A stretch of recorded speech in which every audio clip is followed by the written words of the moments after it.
Ted did and does need the resources of the church, and this is why we had the parable of the 10 virgins, the parable of the groom, the parable of the bride, and the door closing, and some getting an "I know you not," and these were too late.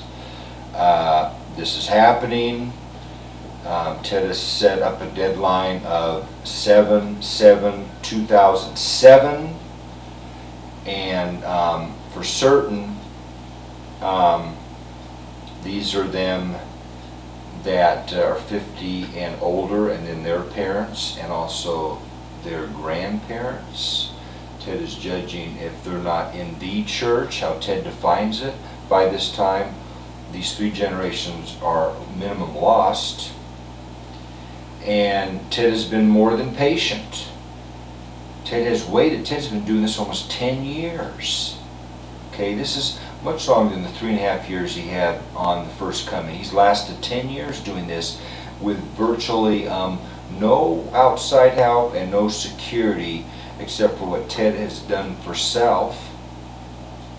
Therefore, you know, a lot of you are ignoring Ted, blowing Ted off, rejecting Ted, and then you wonder why you're going to be blown off. You know, you blow Ted off, he blows you off. Many of you have not even met a fraction of the demands that Ted has put out there. Ted needs resources. Ted needs security. Ted needs to campaign for President of the United States proactively and actively. Ted needs resources.